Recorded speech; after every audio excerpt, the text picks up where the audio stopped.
ಕೇಂದ್ರದ ಯೋಜನೆಗಳೇನಿದ್ದಾವೆ 50-50 ಅನುಪಾತ, 60-40 ಅನುಪಾತ, 80-20 ಅನುಪಾತದಲ್ಲಿ 60 ಯೋಜನೆಗಳು ಆನ್ ಪೈಪ್ಲೈನಲ್ಲಿರುವಂಥದ್ದು.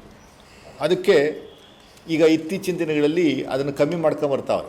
ಅನುದಾನ ಪಾತ 60% ಅವ್ರು ಕೊಡಬೇಕಾಗಿರುವಂಥದ್ದು ಬರೀ 20% ಕೊಡುವಂಥ ಕೆಲಸವನ್ನು ಮಾಡ್ತಾಯಿದ್ದಾರೆ. 40% ಕೊಡುವಂಥದ್ದು 10% ಕೊಡುವಂಥ ಕೆಲಸವನ್ನು ಮಾಡ್ತಾಯಿದ್ದಾರೆ. 20% ಕೊಡುವಂಥದ್ದು 0% ಕೊಡುವಂಥ ಕೆಲಸವನ್ನು ಮಾಡ್ತಾರೆ. 2021-22 ಸಾಲಿನ ಅವರೇ ನೀಡಿರುವಂಥ ಮಾಹಿತಿ ಪ್ರಕಾರ ರಾಜ್ಯಕ್ಕೆ ಸುಮಾರು 25,000 ಕೋಟಿ ಬರಬೇಕಾಗಿದ್ದು ಬರೀ 13,000 ಕೋಟಿ ಬಂತು. 2022-23 ಸಾಲಿನಲ್ಲಿ ಬರೀ 5,000 ಕೋಟಿ ಮಾತ್ರ ಕೊಡುವಂಥ ಕೆಲಸವನ್ನು ಮಾಡಿದ್ರು. 2024-25ಕ್ಕೆ ನನಗನ್ಸುತ್ತೆ 0 ಕೊಡ್ತಾರೆ ಅಂತ. ಯಾಕೆಂದರೆ BJP ಸರ್ಕಾರ ಇಲ್ಲ ಇಲ್ಲಿ, ಕಾಂಗ್ರೆಸ್ ಸರ್ಕಾರ ಇರೋದ್ರಿಂದ ನಮಗೆ ಎಷ್ಟರ ಮಟ್ಟಿಗೆ ಯಾವ ಹಂತದಲ್ಲಿ ಎಲ್ಲೆಲ್ಲ ತೊಂದರೆ ಕೊಡಬೇಕು ಆ ತೊಂದರೆ ಕೊಡುವಂಥ ಕೆಲಸವನ್ನು ನಿರಂತರವಾಗಿ BJPಯವರು ಮಾಡ್ತಾ ಇರುವಂಥದ್ದು ನಾವು ಕಾಣ್ತಾ ಇದ್ದೀವಿ. ರೈತರು ಬಹಳ ಸಂಕಷ್ಟದಲ್ಲಿದ್ದಾರೆ, ಸಾಯ್ತಾ ಇದ್ದಾರೆ, ಬರಗಾಲ ಇದೆ, ಮೇವಿಗೆ ತೊಂದರೆ ಆಗ್ತಾ ಇದೆ. ಇದರ ಬಗ್ಗೆ ಆ ವಿರೋಧ ಪಕ್ಷ ನಾಯಕರು ಅಶೋಕ್ ಇರ್ಬೋದು, ವಿಜೇಂದ್ರ ಇರ್ಬೋದು, ಆ ಕೇಂದ್ರದಿಂದ ನಮ್ಮ ರಾಜ್ಯದಿಂದ 4-5 ಜನ ಮಂತ್ರಿಗಳಿದ್ದಾರೆ, ಒಬ್ಬರು ಒಂದು ಸಾರಿ ಉಸಿರು ಬಿಡುವಂಥ ಕೆಲಸವನ್ನು ಮಾಡ್ತಾ ಇಲ್ವಲ್ಲ ಸ್ವಾಮಿ. ಪ್ರಹ್ಲಾದ್ ಜೋಶಿ ಅವರೇ, you are happen to be very very close confidant of Shri Narendra Modi. ಯಾವತ್ತಾರು ಒಂದು ದಿವಸ ನಿಮ್ಮ ಸಮಸ್ಯೆಗಳು, ನಿಮ್ಮ ಭಾಗದ ಸಮಸ್ಯೆಗಳ ಬಗ್ಗೆ ಎಲ್ಲಾದರೂ ಮಾತಾಡಿದ್ದೀರಾ ಪ್ರಹ್ಲಾದ್ ಜೋಶಿ ಅವರೇ? ಶೋಭಕ್ಕ ಅವರೇ, ಚಿಕ್ಕಮಗಳೂರಿಗೆ ನೀವು MP ಆದಮೇಲೆ ಎಷ್ಟು ಬಾರಿ ಚಿಕ್ಕಮಗಳೂರಿಗೆ ವಿಸಿಟ್ ಮಾಡಿದ್ದೀರಿ? ಮಂತ್ರಿ ಆದಮೇಲೆ ಎಷ್ಟು ಬಾರಿ ವಿಸಿಟ್ ಮಾಡಿದ್ದೀರಿ ಅನ್ನುವಂಥ ದಯಮಾಡಿ ಸ್ವಲ್ಪ ತಿಳಿಸ್ತೀರಾ? ಎಷ್ಟು ಯೋಜನೆಗಳನ್ನ ತಗೊಂಬಂದಿದ್ದೀರಿ? ಎಷ್ಟು ಹಣವನ್ನು ನಿಮ್ಮ ಕ್ಷೇತ್ರಕ್ಕೆ ತಗೊಂಬಂದಿದ್ದೀರಿ, ಕರ್ನಾಟಕಕ್ಕೆ ತಗೊಂಬಂದಿದ್ದೀರಿ ಎನ್ನುವಂಥದ್ದು ಒಂಚೂರು ದಯಮಾಡಿ ಹೇಳುವಂಥ ಕೆಲಸವನ್ನು ಮಾಡ್ತೀರಾ ಶೋಭಕ್ಕ ಅವರೇ?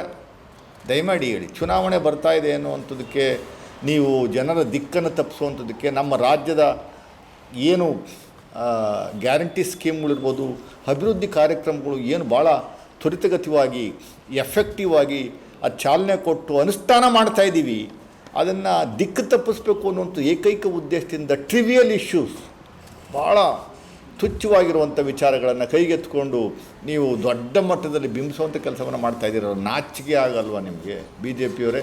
ನಾಚಿಕೆ ಆಗಲ್ವೇ? ರೈತರ ಬಗ್ಗೆ ಅಷ್ಟೊಂದು ಕಾಳಜಿ ಇದ್ದರೆ ನಿಮ್ಗೆ ದಯಮಾಡಿ ಬರಗಾಲಕ್ಕೇನು 5 ನಯಾ ಪೈಸಾ ಕೊಡಲಿವಲ್ರಿ ಇಂಥವ್ರಿಗೂ. ಮನೆ ಮುಖ್ಯಮಂತ್ರಿಗಳು ಪ್ರೈಮ್ ಮಿನಿಸ್ಟರ್ನ ಭೇಟಿ ಮಾಡಿ ಅಲ್ಲಿ 10 ದಿವಸ ಆಯಿತು, 8 ದಿವಸ ಆಯಿತು, ಇಲ್ಲಿವರೆಗೂ ಆ ಫೈಲ್ ಎಲ್ಲೋಯ್ತು ಅಂತ ಆದರೂ ಅದು ಅಟ್ಲೀಸ್ಟ್ ದಯಮಾಡಿ ಹೇಳೋವಂಥ ಕೆಲಸವನ್ನು ಮಾಡಿ.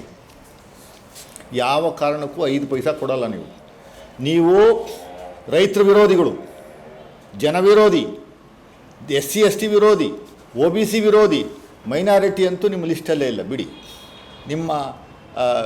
ನಮ್ಮ ಇಂಡಿಯನ್ಸ್ ಜನಸಾಮಾನ್ಯರಲ್ಲೇ ಬಹುತೇಕ ಜನಗಳ ವಿರೋಧಿ ನೀತಿಯನ್ನು ಅನುಸರಿಸುವಂಥ ಒಂದು ಪಕ್ಷ, ಆ ಪಕ್ಷ ಕೇಂದ್ರದಲ್ಲಿ ಅಧಿಕಾರದಲ್ಲಿದೆ. ನೀವೇನಿದ್ರು ಕಾರ್ಪೊರೇಟ್ ಸಂಸ್ಥೆಗಳಿಗೆ ಅನುಕೂಲ ಆಗೋ ರೀತಿಯಲ್ಲಿ ಇಲ್ಲಿವರೆಗೆ 9-9.5 ವರ್ಷದಿಂದ ಸುಮಾರು 22 ಲಕ್ಷ ಕೋಟಿ ಸಾಲವನ್ನು ಅವ್ರ ಸಾಲ ಮನ್ನಾ ಮಾಡಿದ್ದೀರಿ. ರೈತ ಸಾಲ ಎಲ್ಲಾದರೂ ಒಂದೇ ಒಂದು ರೂಪಾಯಿ ಸಾಲ ಮನ್ನಾ ಮಾಡಿದರೆ ದಯಮಾಡಿ ಹೇಳುವಂಥ ಕೆಲಸವನ್ನು ಮಾಡಿದ್ದೀರಾ? ಇಲ್ಲ.